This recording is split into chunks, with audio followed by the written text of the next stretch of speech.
Eden. This is Mummy. And welcome to the Not Only Carrots Cooking Show.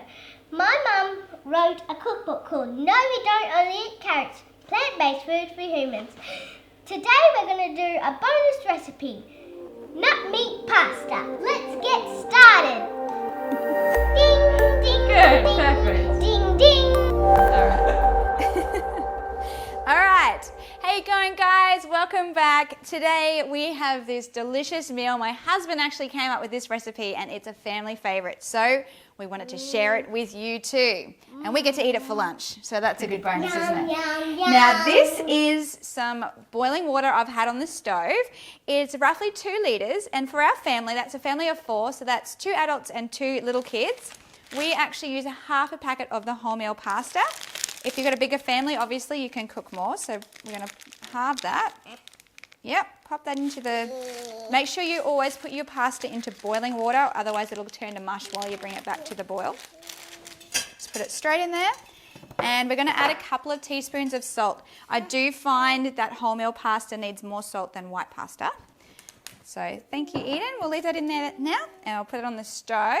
As that boils, I'll be stirring that in as well, so it goes in and starts cooking. All right, let's move right along now to our topping. We'll be setting that on a medium-high heat. You can do this on the stove as well. To start off with, we'll need 1 large onion diced. Please, assistant.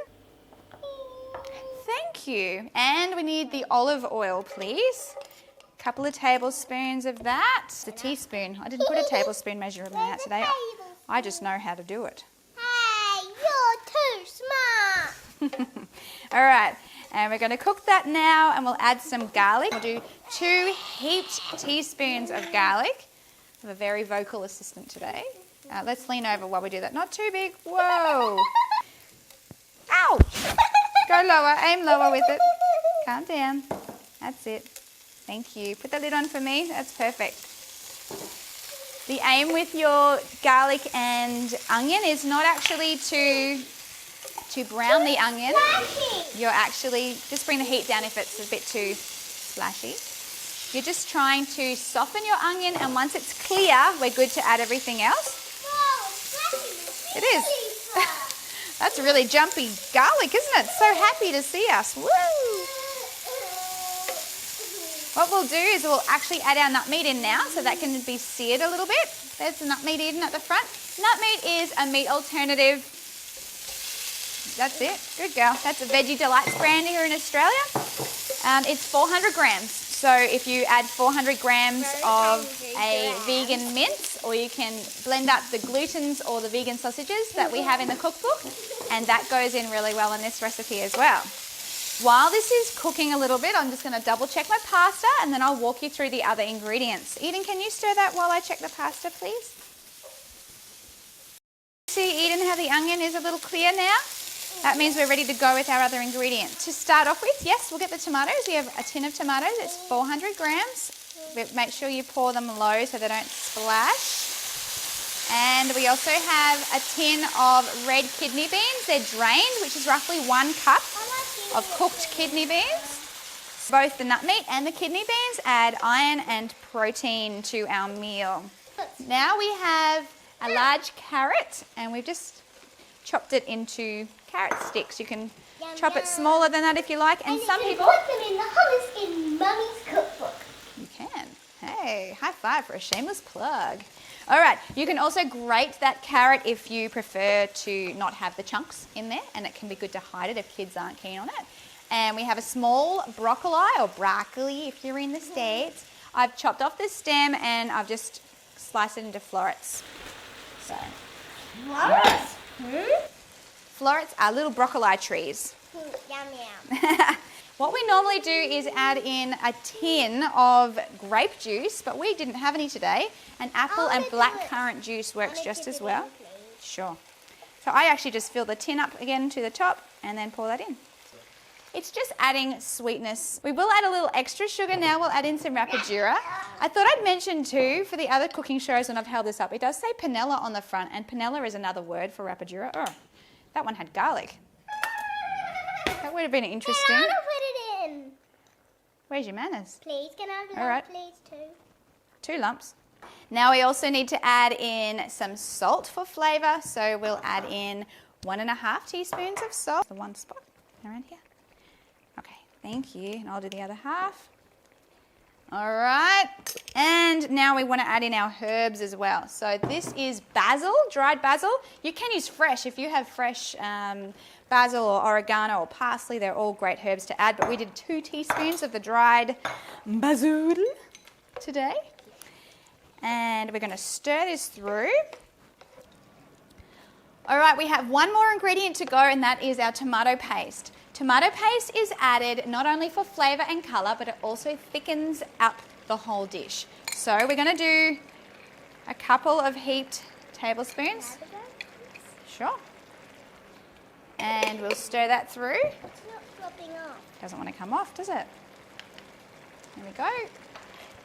And we'll just stir that through. If you use the back of the spoon, it can help just to soften it a little on the heat and draw it gently through the other ingredients. And it adds a lovely, rich red colour. If you run out of tomato paste, you can actually use tomato sauce instead, and that adds a lovely flavour too. No, it's actually really nice. Okay.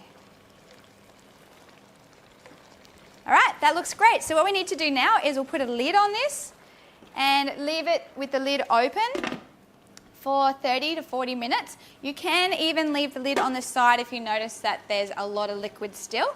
So it really depends on how strong your heat is. So I tend to keep it at a relatively high heat, medium high, just so that it does evaporate and it thickens up, and it's really, really nice because those juices soak into all the nut meat and the broccoli. So I think that's pretty much good to go now. Water on the lid. Yeah, I'm going to leave mine just with the lid open on the open setting there, and that should be good. Water on the lid. It is, it's condensing. All right, we'll see you guys in about 30 minutes. My pasta is now ready, so we're going to drain it in the colander. Keep the pot there though, and using some cold water, just rinse that off.